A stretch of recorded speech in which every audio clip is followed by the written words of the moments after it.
Hey friends, Matthew here. Before we get into today's episode, I wanted to tell you about an app I just downloaded called Adventist Devotional Readings. This app features morning and evening devotions as well as a Bible and the daily Sabbath school lesson, all in one place. The app is run by a listener of this podcast, Oleg, who is originally from Ukraine. So if this sounds like your thing, then go to your app store and search for Adventist Devotional Readings. Okay, on with today's show.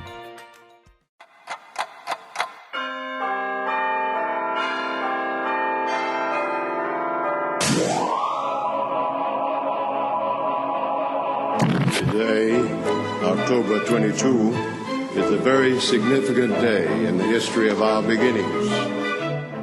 Welcome to the Adventist History Podcast. This episode is entitled Sevi-Science. Last time we talked about how Robert Brinsmead went through a theological rebranding, moving from deeply traditional Adventist positions to more evangelical positions. He announced his change in a letter to his followers. And of course, for Brinsmead, church leadership was still the great bugaboo plaguing the church. That much didn't change. Now, in this episode, we're going to be looking at how the church handled the question of science in the 1960s and 70s, specifically creation science, or those questions pertaining to the age of the earth and the origin of life. Dr. Howard Farren had led the fundamentalist Providence Bible Institute through the greatest decades of its existence. And as the school grew, Farren and the Board of Trustees bid on an 150-acre estate nearby.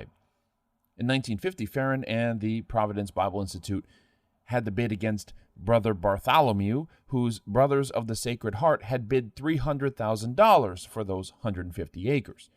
The judge ordered sealed bids from both parties, and the highest bid would win. Now, Dr. Farren figured that the brothers would at least up their bid to $325,000.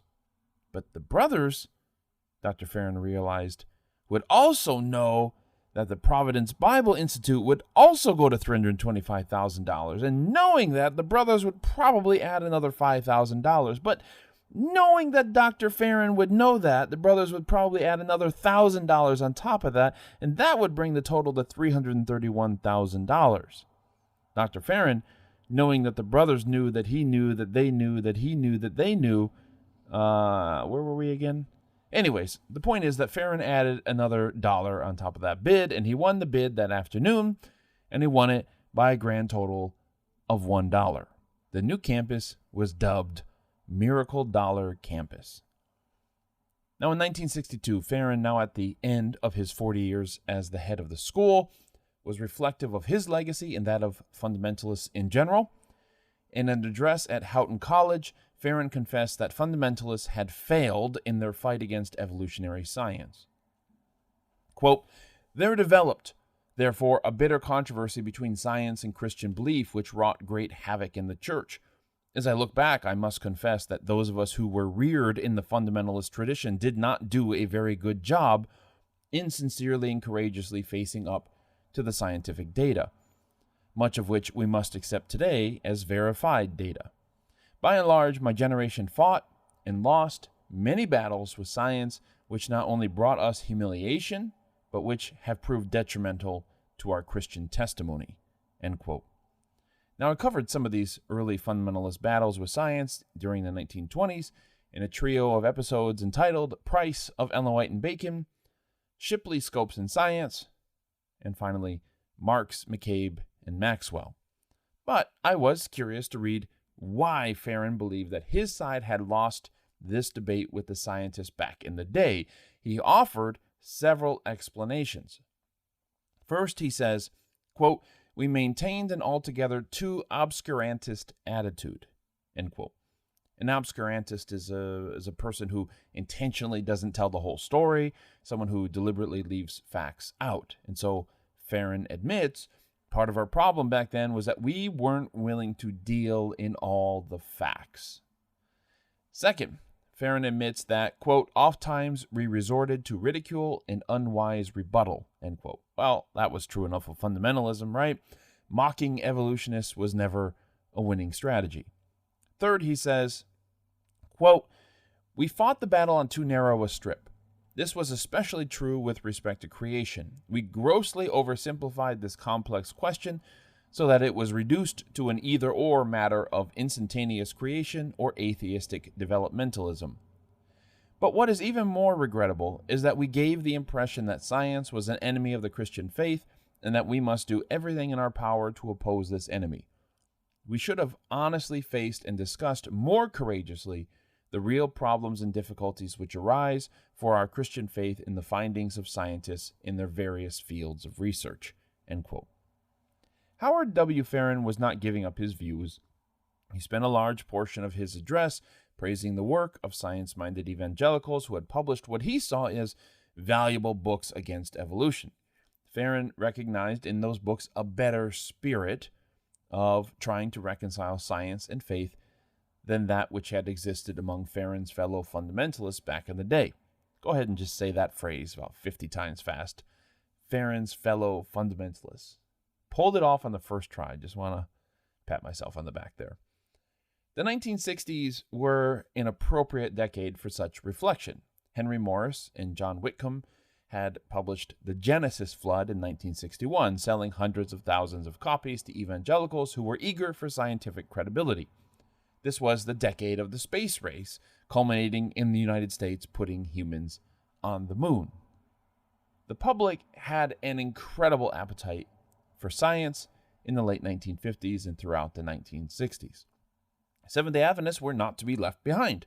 Adventists had quietly remained among the great champions of creation in the conservative Christian world, but as in the 1920s, so in the 1960s, evangelicals were reluctant to embrace them. When John Whitcomb looked to create what became the Creation Research Society in the late 1950s, he hoped, quote, some plan could be devised to prevent domination by SDAs, end quote, meaning just as they had done with what was the Deluge Geology Society. Now, that Deluge Geology Society had been founded under the guidance of George McCready Price by Seventh-day Adventists, and as usual, many evangelicals were more worried about being seen with Adventists than in working together and comparing notes on scientific research. Now, things began to change after the publication of The Genesis Flood in 1961. Walter E. Lammerts, a geneticist, had been impressed by Morris and Whitcomb's book and decided to go explore Glacier National Park with two Seventh-day Adventists, Richard Ritland and Peter Hare. Ritland had a Ph.D. in biology from Harvard, and Hare, of the famous Hare clan of New Zealand, had a master's degree in chemistry from Berkeley and a Ph.D. in geology from the California Institute of Technology. As the three men hiked through Glacier, a strange thing happened. Lambert saw evidence that George McCready Price's notion that the strata of the geologic column were out of order. The two Adventists, on the other hand, were apparently eager to see it as evidence that old George McCready Price was wrong. Despite the fear of Adventists taking over the new Creation Research Advisory Committee, the precursor to the Creation Research Society, well, you really couldn't avoid Adventists if you wanted to play with a full team. Two Adventists were asked to be on the committee out of the original 8 that would guide the society, but one backed out. No, it was a committee of 7.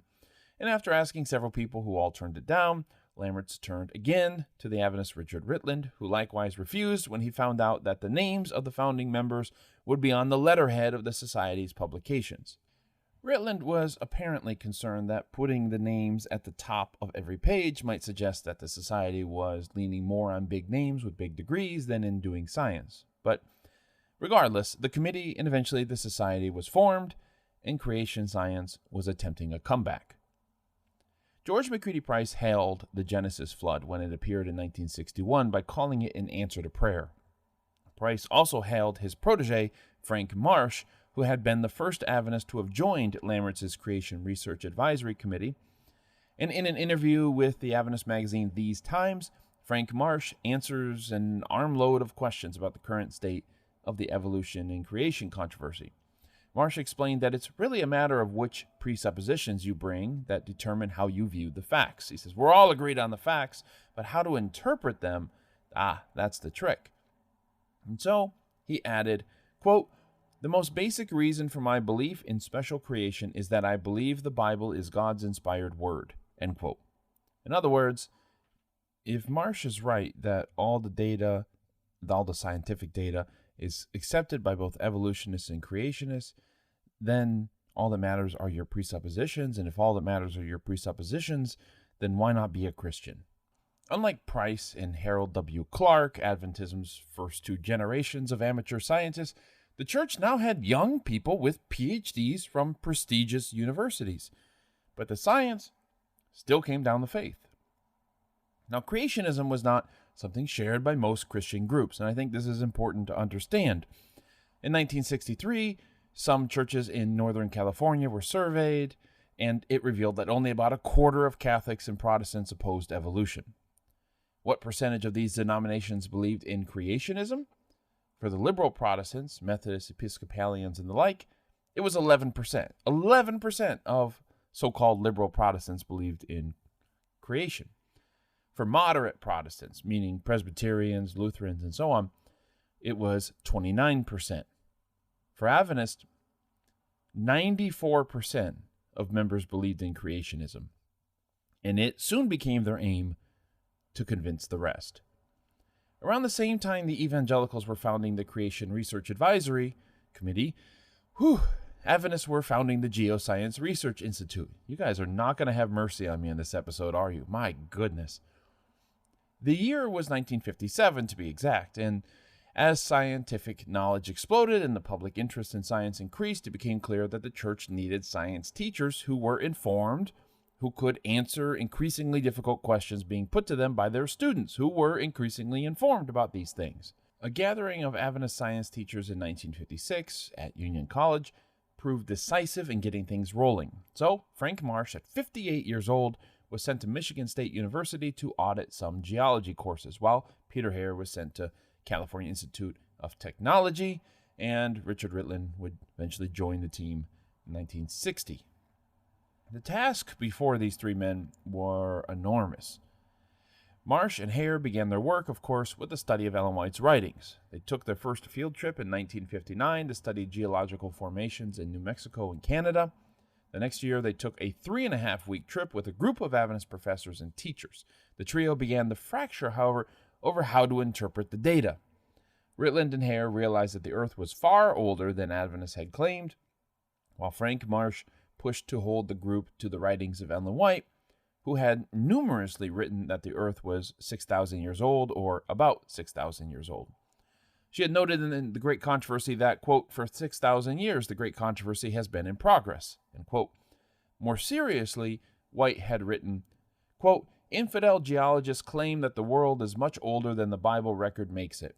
They reject the Bible record because of those things which are, to them, evidences from the earth itself, that the world has existed for tens of thousands of years. And many who profess to believe the Bible record are at a loss to account for wonderful things which are found in the earth, with the view that creation week was only 7 literal days, and that the world is now only about 6,000 years, end quote.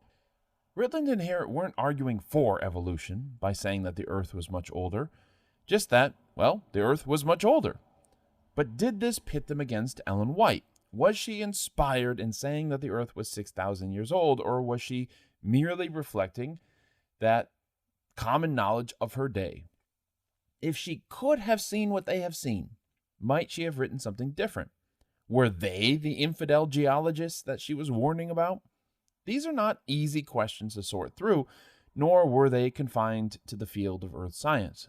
Physicians were often bumping up against Ellen White in their field, and historians were bumping up against Ellen White in their area of expertise. What do we do with Ellen White when her writings seem to clash with modern knowledge? This was a question of growing concern throughout the 1960s and 1970s and onward. And, spoiler alert, that question still hangs over various fields in the Adventist Church. In 1962, Ritland stuck his neck out and wrote a paper titled Problems and Methods in Earth History, which he distributed to a small circle for feedback. Ritland noted that the flood cannot explain everything, and that defending flood geology would only bring embarrassment and discredit to the cause of God. Hare, too, summoned the courage to warn church leaders of the problem. Quote, frankly, I am beginning to wonder if our whole approach to the problem is in error. We have been taught for years that almost everything in the geologic record is the result of the flood. I've seen enough in the field to realize that quite substantial portions of the geologic record are not the direct result of the flood. We have also been led to believe by men like Marsh that the evidence for the extreme age of the earth is extremely tenuous and really not worthy of any credence at all. I have tried to make rather careful study of this evidence over the past several years, and I feel that the evidence is not ambiguous, but that it is just as clear as is the evidence that the earth is round." End quote. The group split even further over Whitcomb and Morris's The Genesis Flood. Marsh, as I mentioned, hailed the Genesis flood, while Ritland thought it was full of, quote, "flagrant errors which the uninitiated person is scarcely prepared to detect," end quote. This apparently dismayed Lammerts, who was admiring the rise of the Geoscience Research Institute and had hoped his own Creation Research Society would work closely with it. If even the Adventists, who pioneered this field of study from the beginning, if they couldn't help but move towards modern science and be infected by that virus, then what hope do we have? Now, Peter Hare would eventually embrace theistic evolution, though he remained a Seventh-day Adventist. Frank Marsh, though defending the traditional Adventist views, was, as he saw it, exiled to Siberia in 1964, meaning he was sent to teach at Andrews University. At the same time, Ritland was named as head of the Geoscience Research Institute. The first attempt at building the institute hadn't gone well, and it was already time to start over. Ritland brought in Harold Coffin, a name our science-minded Adventist listeners might recall because he wrote several books that happened to appear in a lot of Adventist churches and used in a lot of Adventist classes. Ritland also brought in a couple of 20-something-year-olds, one of whom he sent off to Princeton to get a doctorate in geology, and the other he sent to the University of Wisconsin to study archaeology. And finally, Ariel Roth was brought in just as he was switching fields to geology. It was a mostly different cast, but with the same problems. In 1969, Coffin published Creation, Accident, or Design, which affirmed the traditional views, but more on that in a minute. Ritland responded the next year with A Search for Meaning in Nature, a new look at creation and evolution. Now, Ritland sidestepped evolution and focused on evidence for design. It didn't impress the traditionalists, and Marsh marveled at how such a man could come to occupy a high position in the church.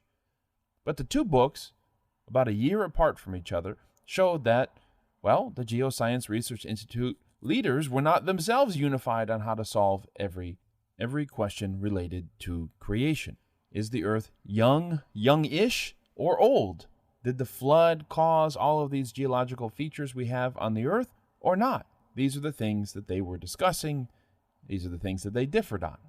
From August 5th to September 6th, 1965, Ritland took 40 pastors and scientists on a tour of geological sites, including the editor of the review, Francis Nichol. The group went from Banff in Canada down to Yosemite and the Grand Canyon. In writing about the trip, Nichol attempted to shake up church members to be alert to what he called the mortal threat of evolution. Now, he wrote, quote, "Some of our good members may blandly reply that Adventists are really uninterested in fighting any battles with evolutionists. They devoutly hold that we may ignore the whole matter of fossils as phantoms and dinosaur bones and footprints as exhibits of an overheated evolutionary imagination." End quote. Nichol recognizes that apparently a sizable number of Adventists were still laughing at evolution as unworthy of serious attention, and apparently thinking that fossils really didn't describe anything that had lived before, that dinosaur bones and footprints were just figments of our imagination. Now, I don't know what Nichol believed before his trip with Ritland, but it's very clear that after his trip with Ritland, he took evolution much more seriously.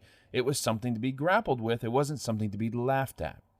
Nichol was also responding to some unknown accusations that the trip had some kind of nefarious purpose, that not all Adventists really agreed on creationism, and this was a cabal that was going out into the wilderness to meet and figuring out how to undermine creationism. Of course, Nichol denied those rumors, as he rather acidly put it in his article, quote, "We think we know whereof we speak," end quote. Nichol had a revelation on the trip, and that was that the sticking point between creationists and evolutionists wasn't creation, so to speak, but the worldwide flood. Creation is a matter of faith. The flood is at least partially a matter of the scientific record. There should be some kind of tangible, observable evidence that it happened. And again, Nickel took aim at Adventists who scoffed at evolution. If we do this, he warned, quote, we will be taunted as belonging to those who even today refuse to examine evidence that the world is round. And that would mean losing all contact with a host of highly educated men and women whose souls are eminently worth saving. How tragic, end quote. Nickel wanted to keep the church engaged with science. This, Nickel claimed, had always been the way Adventists handled things. We don't shut our eyes to the evidence. We may interpret it differently than other people do. They may not accept our interpretation, but we should not be known as a people who are ignorant of the evidence. As such, Nickel challenged the review's readers to, quote, go into the field, climb mountains, ford streams. We cannot hope to speak with certainty unless we make this kind of study. And here, we repeat, lies the major battlefield, end quote. For all of the confidence with which Nickel exuded, he admitted that the geology didn't uniformly support the flood narrative. Now, Nickel believed in the worldwide flood, and he expected every other Adventist to believe in it as well. What was less clear is exactly how such a flood would have shaped the world. Some geological features didn't make sense in light of the flood. Nickel called it almost bewildering, yet reassured his readers, quote, we must invoke faith in the biblical record to aid us where our finite comprehension of the facts is inadequate, end quote. To be sure, in his view, the evolutionists had just as many problems to solve as the creationists. Nickel wanted to make that clear to prevent anyone from thinking the grass is greener on the other side. It's not easier as an evolutionist than as a creationist, he might say. Ritland, Nickel affirmed in leading this tour, was a loyal Seventh-day Adventist. 8 months later, Nickel was dead, and Robert H. Pierson was elected General Conference president. Pierson paid more attention to those rumors of a creeping liberalism in the church than his predecessors had.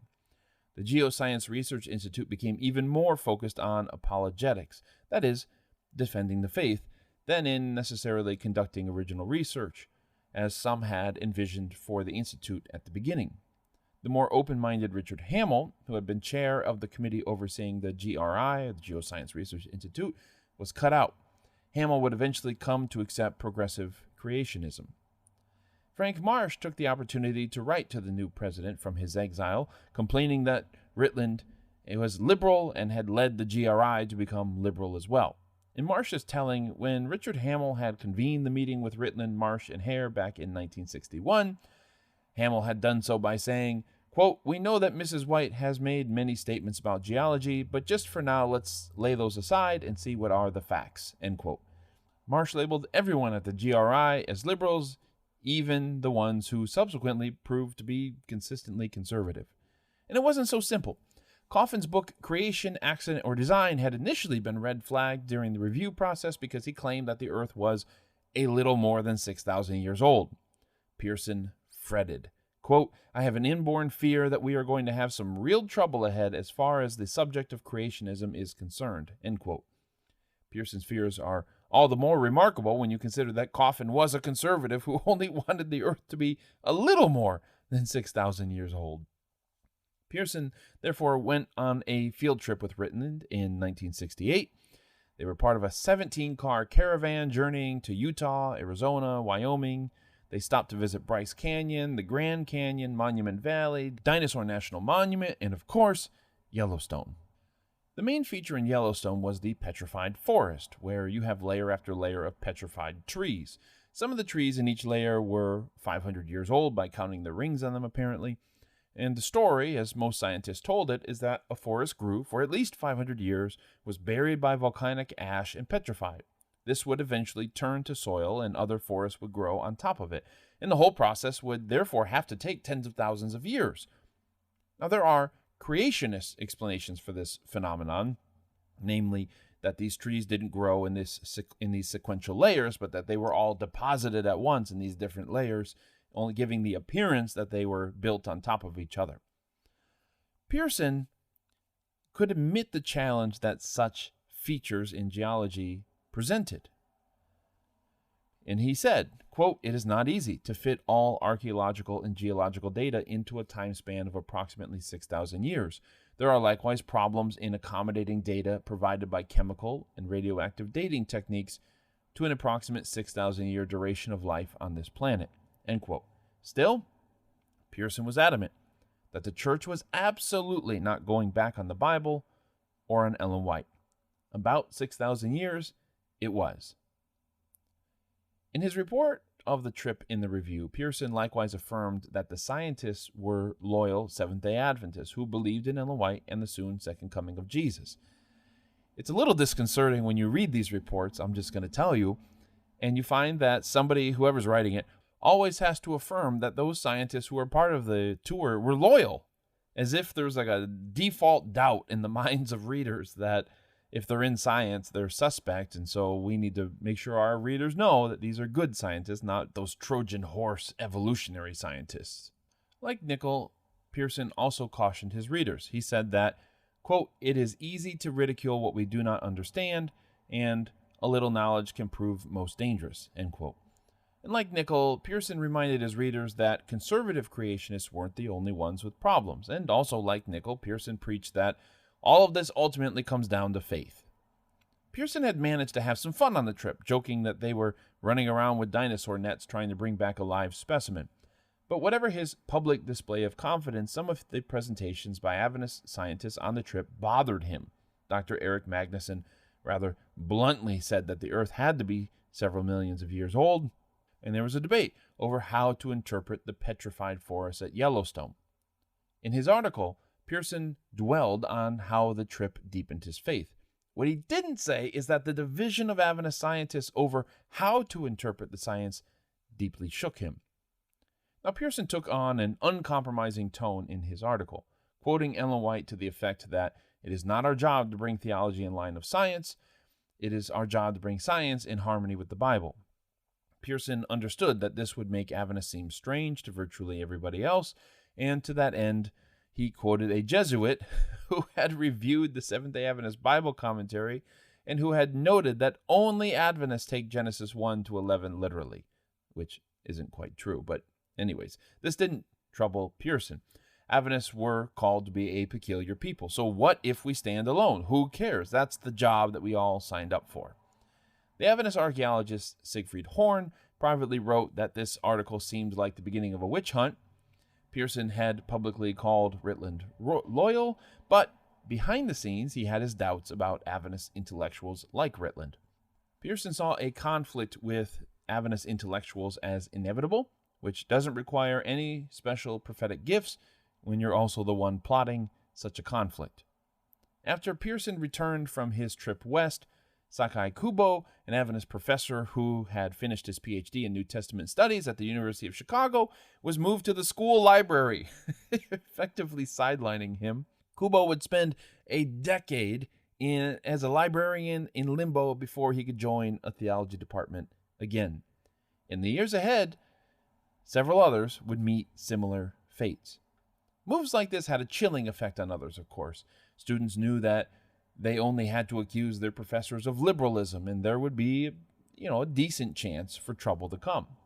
Some professors had mentioned that they believed the Earth was over 6,000 years old, likely taking cues from their annual field trips with Ritland. Ritland acknowledged that it was unwise to say such things in class, but this didn't make them traitors to the Adventist faith. Ritland poured out his heart in a letter to a vice president of the GC, someone named Neil Wilson, who I'm sure will never come up in this podcast again. He felt anxiety over where the church was headed if simply believing that the earth was over 6,000 years old was grounds for discipline. Ritland added a handwritten note for Neil Wilson, quote, "It worries me if we begin a heretic purge that might become general, when indeed we may discover too late to our chagrin that the heretics were closer to the truth than we," end quote. And yet Ritland's call for caution and conscience was heard against the backdrop of a brutal public battle between adherents and proponents of evolution. The United States Supreme Court struck down a fundamentalist-era Arkansas law which prohibited the teaching of evolution in public schools. Some areas of the country responded by passing new laws mandating the teaching of creationism alongside evolution. and the Supreme Court likewise struck down these laws as unconstitutional also. To creationists, it must have felt like they were besieged by the entire world, and yet they held on. And as I mentioned earlier, 94% of Adventists believed in creation in 1963.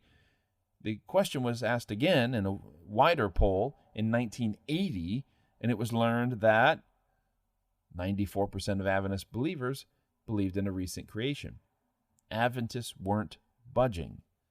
The issue in the 1960s wasn't so much a belief in special creation versus evolution, but about the details of that creation in the Adventist Church. Claiming that the earth was older than 6,000 years old was tantamount to renouncing the faith in the eyes of Pearson and others. With his increasing conviction that liberalism had infiltrated the church, especially in the universities, Pearson decided that the Geoscience Research Institute needed their third fresh start in a decade. Ritland apparently took the hint and resigned in 1971, moving, like Marsh, into a teaching position in Andrews. The topic of the age of the earth, however, didn't go away. But that's all I'm going to say about it here. Listen to the end of this episode, and I'll let you know where you can hear more about it. In 1973, Robert Brown was appointed as the new head of the GRI after only 3 years as president of Union College. The GRI had a more focused sense of mission in the 1970s. It focused more on apologetics and science education. Harold Coffin created a course on creationism and evolution that teachers could use to explain the issue. The Institute also held meetings on various Adventist campuses where staff members would lead worship or answer questions that students might have. The GRI also funded research opportunities for students or researchers at Adventist colleges, and of course they continued leading church leaders and others on field trips. The church leaders who took these field trips often wrote articles filled with more Ellen White and Bible quotes than notes about what they saw. Those on the trip would often issue statements of faith as a result of their trip. I guess they would gather together near the end of it and say, let's work out a statement that we can all agree upon. A statement that would also end up just affirming their faith, affirming that the trip built their confidence in the Bible and Ellen White, even while they invariably, in all of these articles, invariably would say, yeah, this is a really difficult issue. We don't have answers for all of these problems. And under Brown's leadership, the GRI began publishing a journal, Origins, which in the 1980s would become the premier journal, even for non-Adventist creationists. The Geoscience Research Institute also educated Adventists in the spirit of Francis D. Nichol to not ridicule people who believed in evolution. Leonard Brand, a fellow at the GRI, said Adventists were making a mistake in, quote, tearing down evolution instead of building up creation, end quote. Brand went on, quote, I recommend that we each take our favorite sermon on creation and with a red pen mark out all statements that ridicule evolutionists, make them look foolish, dumb, uninformed, or in any way tend to make them look bad, end quote. Brand shared that he had a friend who once attended an evangelistic meeting to hear the gospel, but left in disgust as the preacher used his time to make fun of evolutionists. Likewise, church members were told to use their words carefully. Evolutionists don't believe man came from monkeys, but ape-like ancestors. If you keep saying monkey, Brand warns his readers, you're going to signal your ignorance on this topic. Brand also warned church members not to give in to confirmation bias. He noted that an evangelist who began using information from a creationist book in a sermon, and he did so without knowing that some of the things that he was repeating were just bad science. Brand goes on, quote, some books on creation have been written by persons who are not adequately trained, and that even though these books sound convincing and have a good conservative ring, they may contain information that is out of date or even completely false. When we are speaking on subjects out of our field of training, the only safe policy is to contact someone who is trained in that field and ask them to check our material for accuracy, end quote. With that, Brand offered the services of the Geoscience Research Institute. We are here to help you check your sermons, check your documents for accuracy so you don't have to publish, write, preach, whatever, something out of ignorance. Brand closed his article by affirming his belief in creation, but also in offering one final caution. You cannot prove creationism or evolution. What we have, he said, is evidence, not proof. There can be no proof since creation and evolution happened so long ago. We weren't there to see it. We can't test it. We can't document it. We can't repeat it. God never promised us proof, Brand says, not proof of anything. God promises, as Brand puts it, only sufficient evidence upon which to base our faith, but not proof. And so this small band of Adventist scientists ventured out into the world to build the evidence and to make their case for creation. I wouldn't say that the amateur science days of George McCready Price were behind the church now, as amateurs with an interest in geology and archaeology still prowled the barren spaces of the world. Nor, I should think, were a half-dozen staff enough to make a dent in the scientific establishment. But Brand captured well that the goal was to find evidence, not proof, upon which a basis of faith could rest. Despite the challenges of the work, one can't help but imagine the exciting camaraderie of doing field trips together. During the 1978 trip, 20 cars took nearly 100 Adventists across the country, and rather than singing 99 bottles of water on the wall, or to look for clouds that most resembled Ellen White, the participants got on the radio and had long discussions about the age of the earth and the implications of what they had seen at the last stop. And it sounds like fun. Throughout the 1970s, articles in church papers in common cause with Robert H. Pearson's administration began expressing their concerns about liberalism. This was often mixed with an anti-intellectual bias. One issue of the ministry even showed a diploma resting in the mouth of a bear trap, a strange move from a church that prided itself on having a massive educational system. The seminary faculty found themselves under constant pressure. Before and after, a Newsweek article cited an anonymous scholar who claimed that very few seminary professors still believed in a 6,000-year creation, and many of them don't believe the earth was formed in 24-hour days. Pearson was frustrated. Quote, "Has it come to the place where our seminary teachers cannot make a full statement as far as the about 6,000 years statement in the spirit of prophecy is concerned?" End quote. This wasn't about science. This was about belief in Ellen White.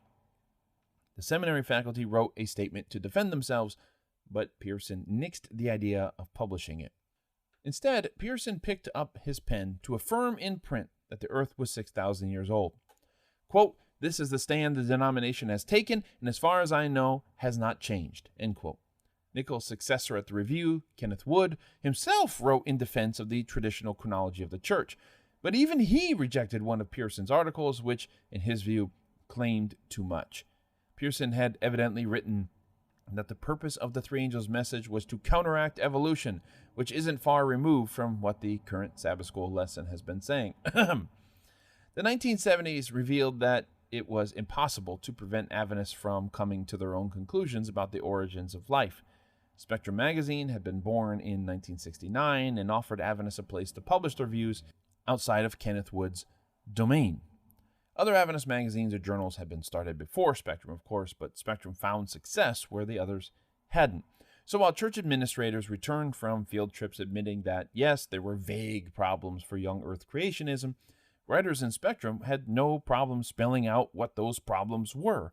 Spectrum also published semi-technical articles by GRI scientists, which made Spectrum an important resource for Adventists who wanted to be informed and not just reassured. Pearson wasn't interested in discussing human origins. Two of Pearson's lieutenants, Richard Hamill and Willis Hackett, began visiting Adventist colleges looking for feedback on two statements, one of which affirmed that the earth is 6,000 years old, albeit in a footnote. Professors would be encouraged but not required to sign the statements. Some were struck by the fact that they knew Hamill didn't believe in a strict 6,000-year creation, so what was he doing here? The meeting only came to an end, according to Gail Valentine, when Neil Wilson, a General Conference Vice President, who I'm sure will never come up again in this podcast, privately professed that he believed the earth was older than 6,000 years old because of the antiquity of ancient Egypt. But this didn't end the issue, only the meeting. Hackett made it clear that while no one would be forced to sign this, those who didn't sign would be looked upon with suspicion. In an editorial in the Review, Hackett made the case for the church to publish, quote, statements on what it considers to be its fundamental beliefs, end quote. While some protested that this would be a creed and Adventists were against setting up creeds, Hackett insisted that these fundamental beliefs would only reflect what the majority of Adventists believe, which is, by the way, how Uriah Smith justified his list back in the 1870s. That is, this list of fundamental beliefs would be descriptive, not prescriptive. It would only describe what people believe, not prescribe what people need to believe. The views of church employees would then, however, be judged by these beliefs, making them, well, kind of prescriptive, huh? But don't take my word for it. Hackett himself wrote, quote, administrators, church leaders, controlling boards, and leaders at all levels of the church will find it easier to evaluate persons already serving the church and those hereafter appointed as to their commitment to what is considered basic Adventism. Thus, the church will be protected against the subtle influence of those who have become unclear and doubtful as to God's self-revelation in His Word and in the counsels of the Holy Spirit. End quote. Prominent Adventist scholars like Bill Shea and Siegfried Horn opposed this move, and an employee at the White Estate resorted to protesting under a pen name in Spectrum magazine in order to save his job. Horn called it an inquisition, Shea called it heresy, and Horn confided in his journal, quote, "We are getting more and more into the Dark Ages. It seems to me that Pearson and co. are determined to raise the age of the earth question to the level of an article of faith before they move off the scene of action in 1980. It really is awful," end quote. Now, in the end, 6,000 years were dropped from the statement in favor of the phrase, a short history of life. Pearson had resigned before the end of his term, leading to the selection of Neil Wilson, who, as we've seen, wasn't as adamant on this point as his predecessor, and whom I'm sure we're never going to talk about again in this podcast. Yet the General Conference session in 1980 approved the 27 fundamental beliefs. One of those was on creation, and it simply affirmed creation in 6 days and said nothing about the age of the earth. In 2015, the General Conference session approved changes to this belief, adding the word recent to preclude any possibility for evolution. Although, how recent is recent? How soon is soon? The General Conference president, Ted Wilson, son of Neil Wilson, would you look at that, rose to speak, quote, "I will tell you I personally believe, based on the spirit of prophecy, that the earth is approximately 6,000 years old," end quote. To paraphrase Rusty Reno, it's always the 1960s somewhere. Now, before I go, let me just acknowledge that this episode was much longer than I anticipated. In the past, when I had a big topic, I would cut it off at some point, knowing I could just pick it up again in the future. As the podcast is in its final year, I realize I don't have the luxury of picking it back up again, so I wanted to stretch it out a bit further. I recognize that a lot was left unsaid. There was much more to explore, particularly in student newspapers. Wish I had more time. Nor did I really cover the 1980s or 1990s or 2000s in any detail, largely, again, due to time and because I don't feel that it's possible to get a good sense of perspective, given that it is still recent history. I may bring up the church's relationship with the question of origins again in the future, but this is the last fulsome treatment I'm going to give this topic. Except, well, not exactly. I actually wrote more for this episode that I had to cut, right? So I'm going to just record it and put it on Adventist History Extra, the private podcast I host for those who support the Adventist History Project. So if you want to learn a little bit more about the earth being 6,000 years old and how various Adventists handled that in the writings of Ellen White, well, you can subscribe to Adventist History Extra either at AdventistHistoryPodcast.org or by becoming a patron at Patreon.com. Both of these links are in the show notes below. This extra episode isn't quite live yet, so you can't go listen to it today, assuming today is, I don't know, before early June, when I hope to have that episode recorded and posted. So, thanks again to those who are supporters for making all of this possible. But supporter or not, I appreciate you taking the time to listen. I know your time is valuable, and the fact that you choose to spend it with me means the world to me. We'll talk again soon.